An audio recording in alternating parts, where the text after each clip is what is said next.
This is Curl Up with a Cattail, and I'm Gwen Cooper, the New York Times bestselling author of numerous cat-centric titles, including Homer's Odyssey, A Fearless Feline Tale, or How I Learned About Love and Life with a Blind Wonder Cat, Spray Anything, More True Tales of Homer and the Gang, and The Book of Possum, Head Bonks, Raspy Tongues, and 101 Reasons Why Cats Make Us So Happy.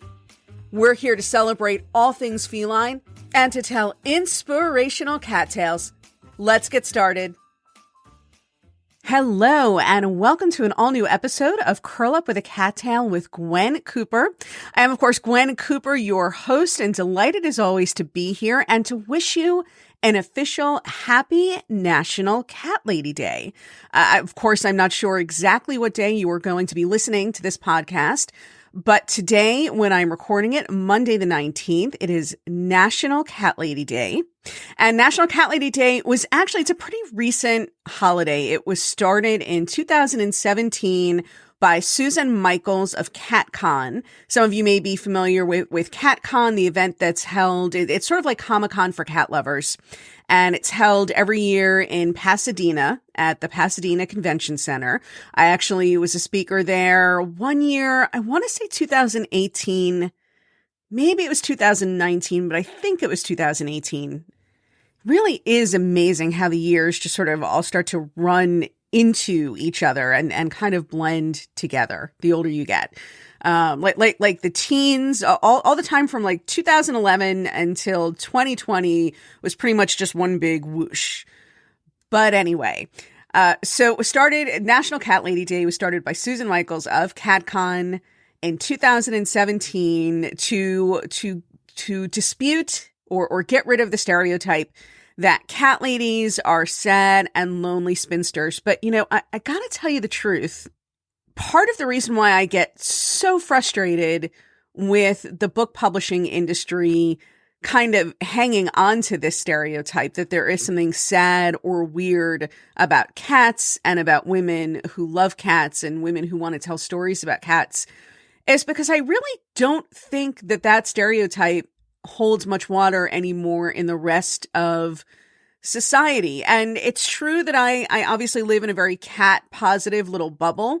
So I do understand that. So maybe I don't necessarily have the best perspective on things, but I also feel like you just don't hear that sad cat lady stereotype. I don't hear a lot of jokes at the expense of women who love cats, let's say, very often anymore. And I kind of feel like that is because within the last 10 years, and just with the popularity, even among non-cat people, of cat videos on Facebook or grumpy cat memes or things like CatCon or people like Jackson Galaxy who, whatever you want to say about him, and I am certainly a fan, but even if for some reason you're not a fan, he is nobody's idea of a cat lady, and there is certainly nothing effeminate or womanish about him.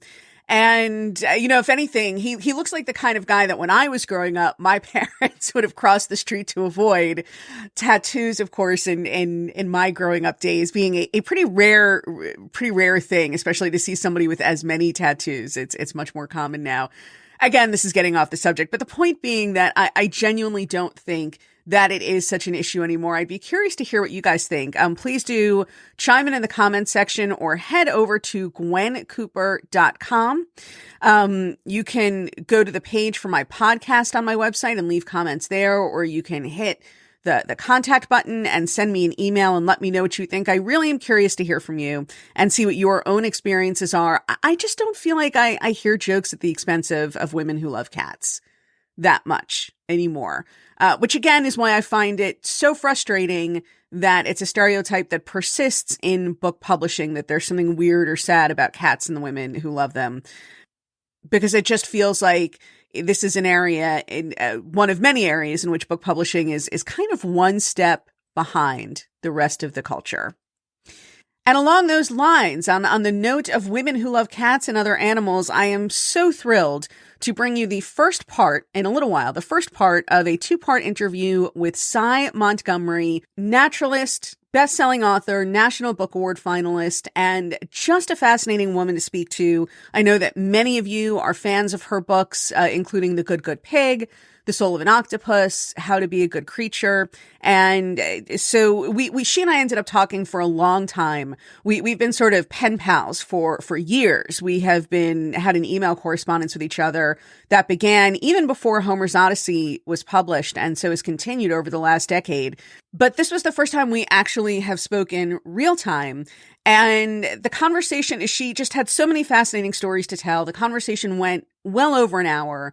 And I was trying to edit it down, and I decided that, and I really couldn't decide which of her stories was worth cutting because they're all just wonderful.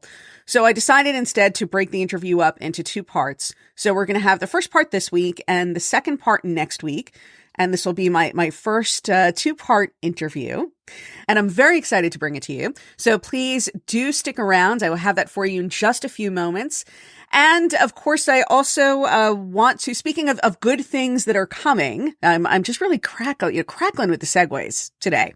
Speaking of good things that are coming, some exciting stuff coming up to my Patreon supporters this week. For those of you at the $10 level or higher, later on this week, I'm going to be releasing some excerpts and some sneak previews of my new book in progress. And so that should be a lot of fun. I hope you guys enjoy it. Also, for people at the $25 level and higher, we are going to have this month's video chat, and that will be happening later on this week. And that's about 8 or 9 of you to whom that applies. So I will be looking forward to talking to a very small group of you very intimately very soon this week. And then to everybody who supports me on Patreon, there is a new Lawrence Loves Gwen bonus podcast available there, and also a new column. I have a column that I write just for my Patreon supporters. I call it Gwen's Catnips. I'm not sure, to tell you the truth, that I love that title for the column, but it's a fun column. And if you are a fan of my writing, I like to think that it's a nice little bi-weekly dose of my writing about cats, of new writing from me about cats. And that is available to everybody who supports me on Patreon. And if you don't know what I'm talking about, I encourage you to head over to my Patreon page, and that's Patreon, patreon.com/Gwen Cooper. So Patreon is basically a way for people to become patrons of my work and support my writing and help both my writing and my podcast remain independent of both traditional publishers and corporate sponsorship or advertising. And it's also a really fun community that we are building up. We have just over 100 supporters on Patreon right now, subscribers, supporters, etc. And so it's a small enough community that I'm really enjoying getting to know everybody personally, but also enough of us that it feels like a real community and a really solid group of people. And there's lots of fun stuff that is exclusive for people who are part of my Patreon community, and more things coming, including a very major sale on official Homer merchandise that is going to be just for Patreon supporters. And again, the change of seasons is coming up. It's time for new t-shirts and tank tops and all that kind of fun stuff.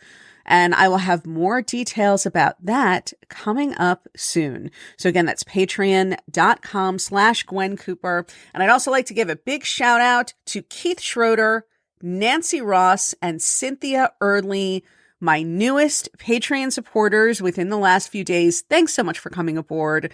I really appreciate it. And I don't want to go on too much longer before we get to the Sy Montgomery interview again, because she and I did talk for a while, and it is broken up into 2 parts. And I want to leave plenty of time for that without having this podcast run too long. But I did have one story that I wanted to tell about Clayton, something that happened this week. And again, I'm hoping some of you guys will contact me, email me, comment on my website, on the podcast page, and let me know if you've had a similar experience. So I was doing some house cleaning, and I feel like I'm talking about house cleaning a lot on this podcast lately, which is interesting because I've never been much of a house cleaner, but you know how it is. Once you invest the time and effort in the major house cleaning for the first time after a while, then you really do want to kind of keep up with it because the house looks so nice that you don't want it to go back so quickly to looking all disheveled and dusty. So I've been doing a little bit more cleaning these days, and I invested in some lemon pledge to clean our woodwork with. And Clayton has become obsessed with lemon pledge to a point that it's sort of concerning. You know, we have like a 2-tiered coffee table. So there's the top table part and then kind of a shelf at the bottom where we have, you know, some big coffee table books, whatever.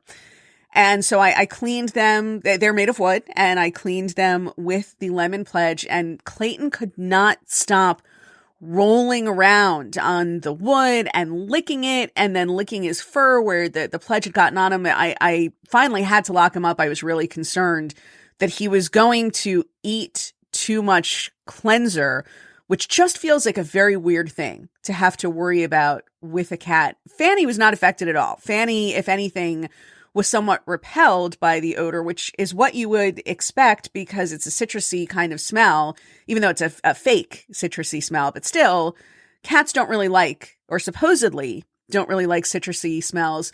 But for Clayton, it seemed to have the same effect as catnip. Truly, he was just rolling and flipping around and couldn't stop rubbing himself all over it or it all over him.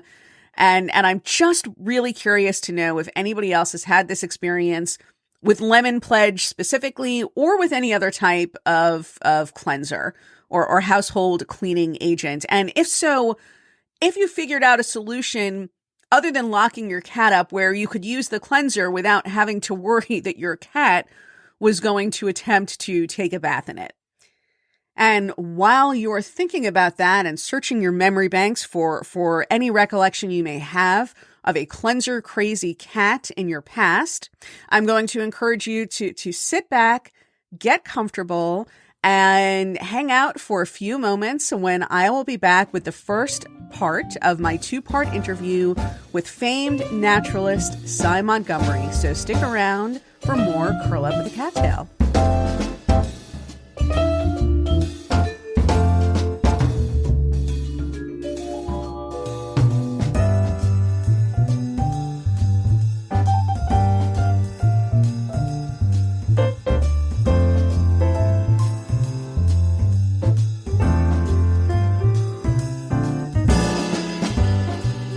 Thanks so much for sticking around. I am delighted to welcome our guest today.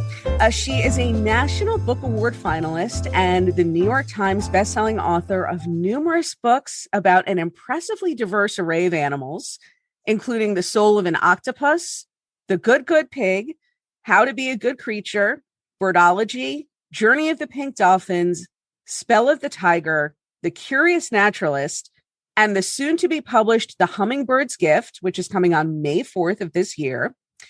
According to her website, she's been chased by an angry silverback gorilla in Zaire, bitten by a vampire bat in Costa Rica, worked in a pit crawling with 18,000 snakes in Manitoba.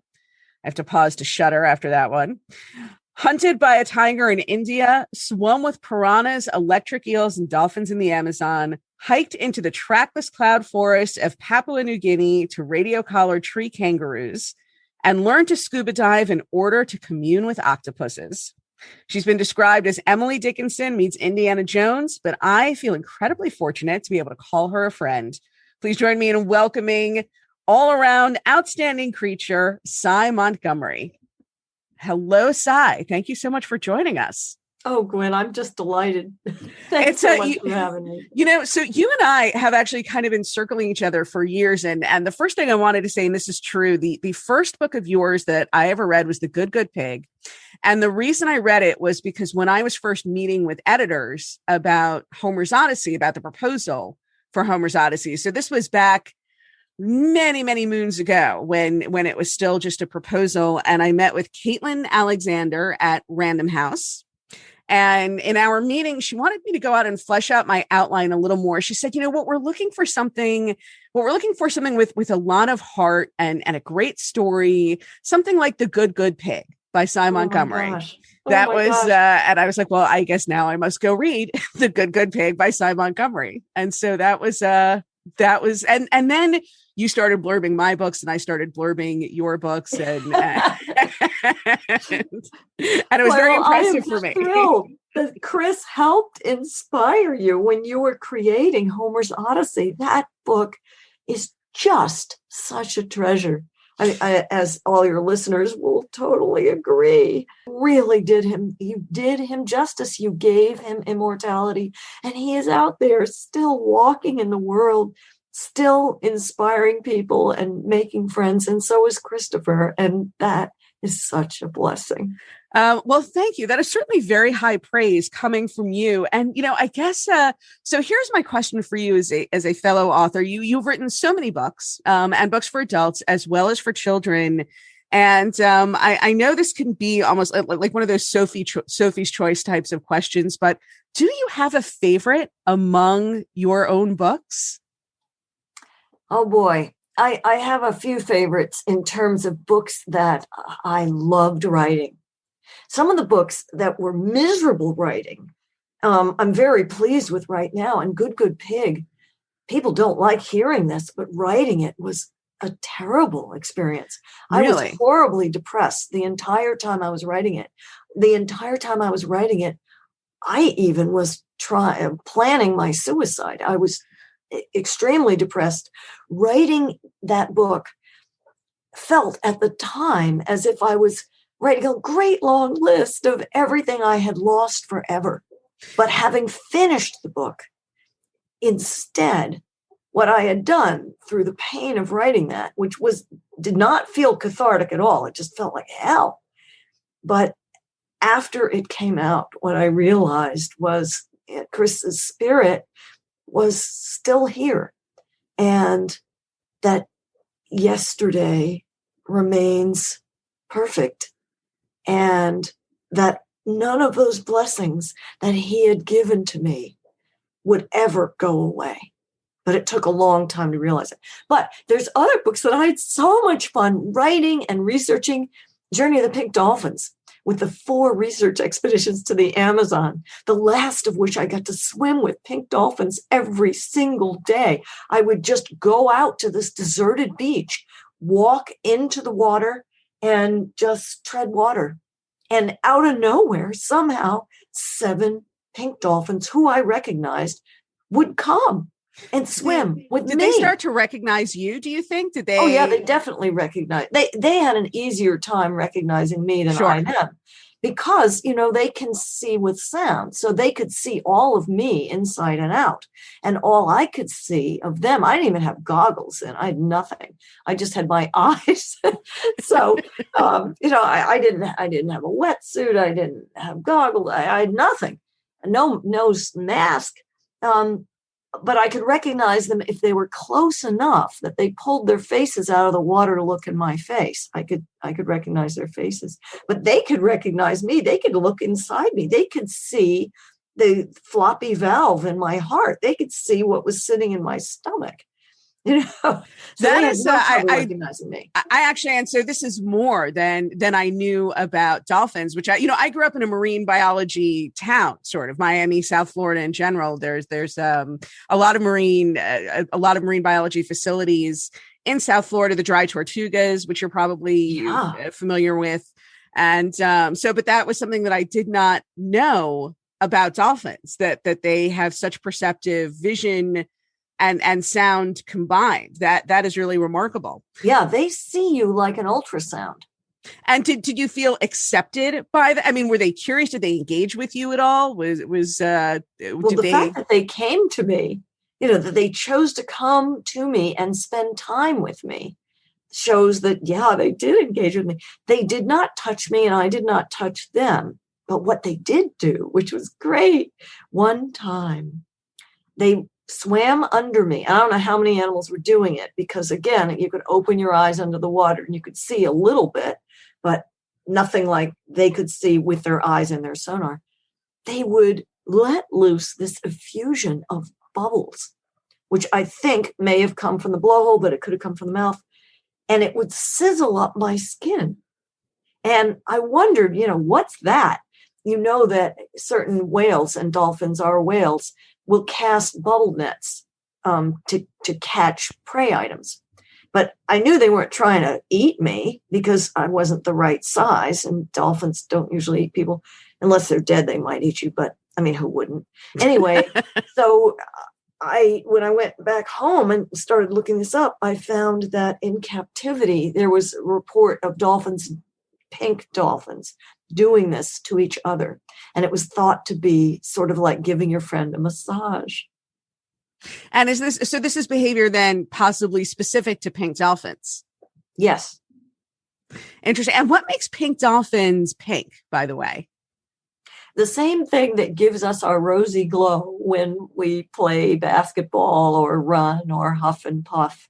It's blood rising to the surface of the skin. And some pink dolphins aren't pink. They're called pink dolphins. They're really, Eniogephorensis, they call them Boto. They in different, in different communities, they have different names for them. Sometimes they're called encantados or enchanted ones. But all of them are river dolphins. And as opposed to ocean dolphins than others. So they're freshwater? Do they live in freshwater as opposed to saltwater? Gotcha. Yeah. So they're just a miracle right there. They're essentially pink river dwelling whales. And they sound like something that only comes out after your third martini, but they're real.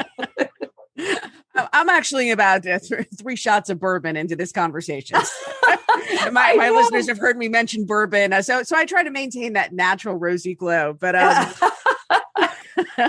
so I have to ask you, what would you say, what was the most, meaningful is maybe the wrong word, but fill in the adjective you want: meaningful, mystical, spine tingling, the most meaningful encounter, spontaneous encounter that you have had with an animal in that animal's natural habitat in the wild, as opposed to in captivity? Well, what I was just telling you, when the dolphins gave me that massage with bubbles, that was pretty amazing. Yeah. It wasn't a swim with dolphins program or anything like that. Right. It was someplace nobody ever went. And I just hired some guy to take me there day after day after day. And that's where the dolphins found me. But I've also had some pretty magical other ones. One that comes to mind was an octopus who we met in Moorea in French Polynesia when I was researching Soul of an Octopus, and also a children's book called The Octopus Scientists in the Scientists in the Field series. And I was with Dr. Jennifer Mather and 2 other wonderful research scientists, including Dr. David Scheel, who was the human star of one of those great octopus movies called Making Contact. And he's writing his own book right now. Anyway, so we were snorkeling in relatively shallow water, and we came upon this octopus who was super friendly. It was a female, which we could tell because we were close enough to her. You could look at the third right arm and see it was a female. That's how you can tell. And this octopus just kind of was interested in leading us around, and we could follow her. It was almost like she was showing us stuff, and she could have easily gotten away from us, which, considering what people usually do to octopuses, would have been a very good idea. But no, instead, she hung around, she changed color, and at one point, she reached out one of her arms and tasted me. And man, that was absolutely magic. Even though I'd known but quite a few octopuses in captivity who chose to play with me and taste me. This was a wild octopus who had no reason to think of humans as anything but dangerous and horrible. And yet this bold female octopus reached out and touched me and let me hang out with her. So I have two questions that come to mind upon hearing that story, and I'll ask them back to back because I don't want to forget the second one.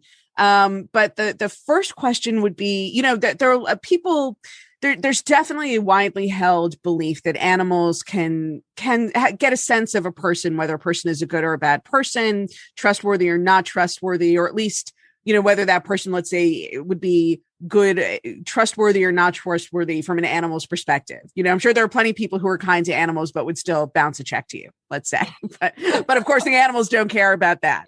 But that animals are good at sensing those who have good hearts. And so my first question to you would be, do you believe that's true? And my follow-up question to that would be, have you ever been in a situation where an animal was just not having you, was just, I don't know who you are, I don't care what kind of a good heart or how much you like other animals, you and me ain't pals. I'm just wondering. So those would be my two questions to you.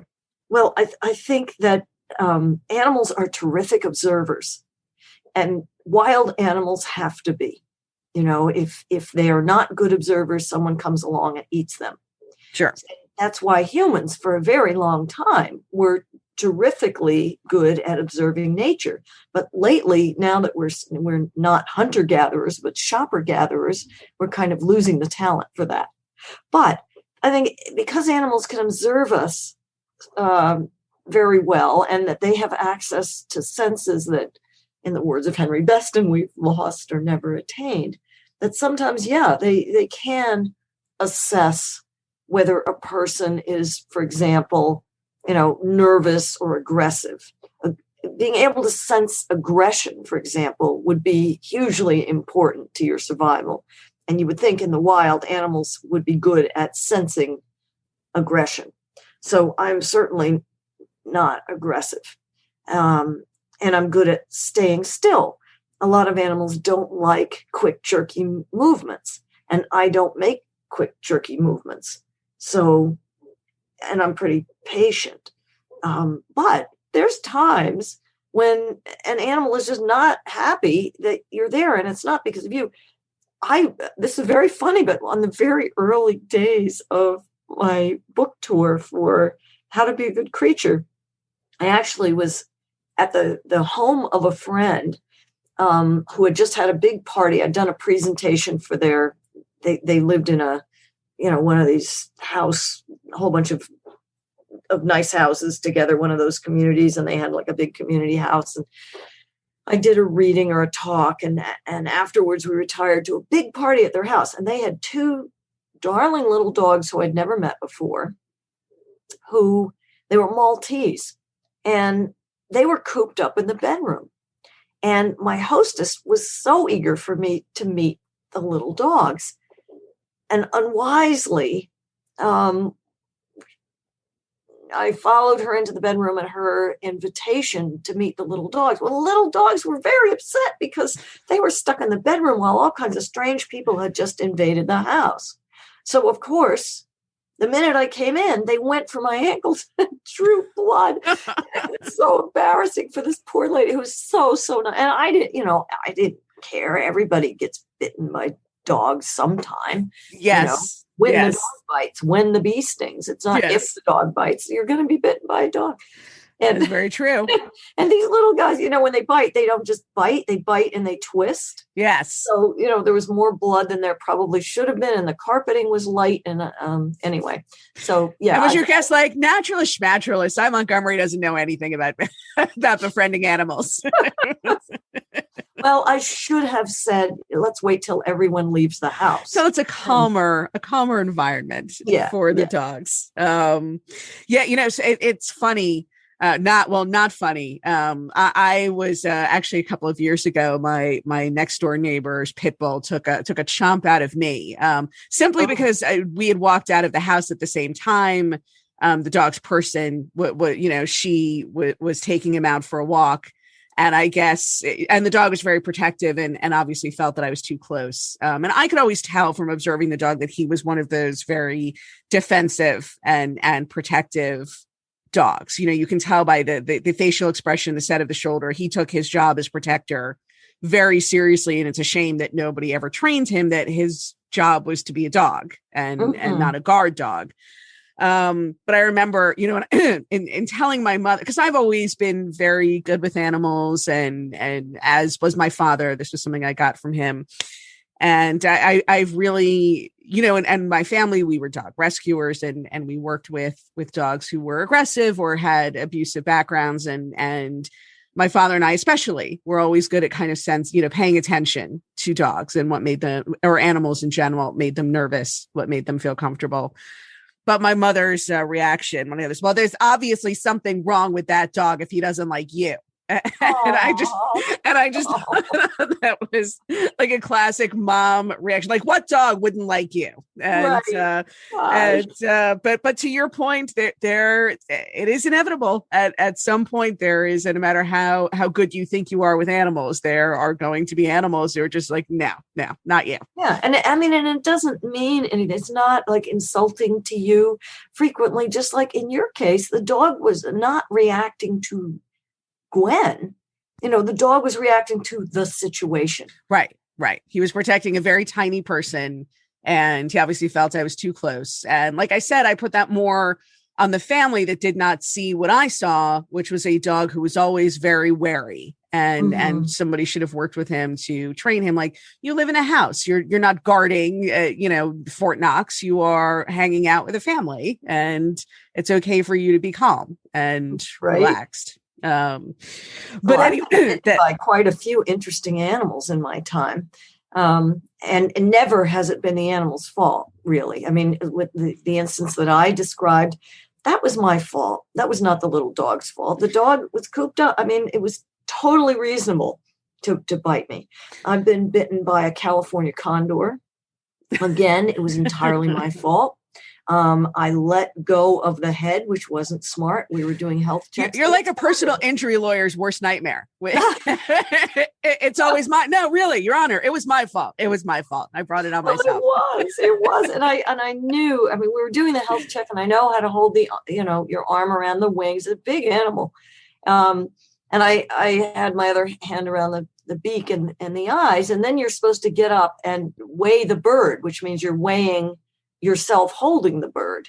Right. But when I stood up, I felt the bird slipping, and not wanting to be stuck holding an endangered wild California condor by the neck, I let go of the head and got bitten. But it's thrilling to have the honor of being bitten by an enormous I suppose that's true. How many people even get to see a California condor, much less be bitten by one? And I was pooped on by one, a different one. Well, according to Jewish superstition, that is good luck. When a bird poops on you, it's good luck. I think that is great. Well, I mean, in one sense, it's good because, what else is going to happen to you that day? That's you don't want to tempt fate by asking that question, but I suppose it's a fair enough point. I'm not really sure why, according to Jewish superstition, it's good luck. But I do remember my grandmother telling me this when I was, and this is actually, I've had this since verified, by others, but it is according to Jewish superstition. When a bird poops on you, it is good luck. As I told my husband, we were in London in St. James Park. We were going to the theater. So he was in a suit. We decided to walk through the park first. And I think like 3 birds just, went to town on him, and I said, well, at least we're set for good luck for the rest of the night. Right. It would be even better if the bird had done it 18 times. That is right. And for those listening who don't understand, the number 18 in Hebrew, letters and numbers use the same characters. So the letters that form the word chai, which means life, also form the number 18. So it's being pooped on 18 times by a bird. That would be the best day you can imagine. Yes, it would be, because that would be the day you would go out and buy a whole new wardrobe spontaneously. Because you'd have to. That would be the day of the big shopping spree. Great. Also the day that somebody needs to take a bird to a vet, because that would just be a lot of times. Right. for a bird to poop on the same person. So here's another question that I have for you. And I always wonder this when I read your books, because obviously you have this deep and lifelong passion for animals, and this is very clearly just so at the core of who you are. But I also always feel when I read your books that you're somebody who has a genuine passion for words and for language. And if, for example, in The Soul of an Octopus, I actually, and this is the nerd in me, but I love that you talk about why octopuses is actually the correct plural and not octopi. And it has to do with a Latin word versus with a Greek ending versus a Latin, ending in terms of the pluralization. And I could go down these sort of geeky corridors for endlessly. But that strikes me as something that would be the person who writes that or who cares about these distinctions is a person who cares about language and cares about words. And so I guess, did you always know? I kind of feel like I guess your work as a naturalist precedes your work as a writer, but did you always want to be a writer too? Were those two parallel desires that you had, or did you just get to a point where you had done so much work as a naturalist that you felt it was time to let others know about what you were doing? Well, my first love was animals, and I loved animals before I could even speak. And I'm told this, I don't have any memories really that early, but my parents told me that when I was just learning to walk, I was born in Germany. They took me to the Frankfurt Zoo and I broke free of their hands and they found me in the hippo pen. So where I was fine, they were horrified. The hippo was fine, I was fine. But I've always wanted to be with animals. And as a little girl, I thought I would be a veterinarian. But then when I began to read, and my father, my hero, would read to me from the New York Times. When I was learning to read, we lived at Fort Hamilton in Brooklyn, New York. So the paper was the New York Times. He'd read me stories about animals. Well, what were the stories about animals during that time in the 1960s? It was all about how animals were going extinct. Whales and eagles and giraffes and elephants. I was horrified. And I knew what extinction was because I knew the dinosaurs were no longer with us, which distressed me no end because I loved dinosaurs. And it was very early on that I decided that I might be able to help more animals by writing about them and enlisting the help of readers of all ages, really, to change the situation for animals.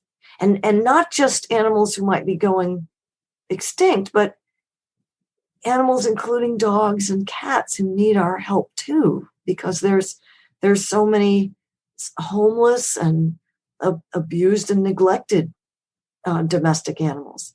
And I felt that the thing that I needed to do was to use not just my limited intellect, but also my unlimited emotion and intuition to show that these animals are capable of incredible feats of the senses, of athleticism, but they also think and feel and know, and that they love their lives as much as we love ours, and that our lives are so deeply enriched by knowing these other souls and that their souls matter. And that is what every book I've ever written has had at its heart. Thanks so much for listening, and be sure to tune in next week when we will continue this conversation with Sy Montgomery.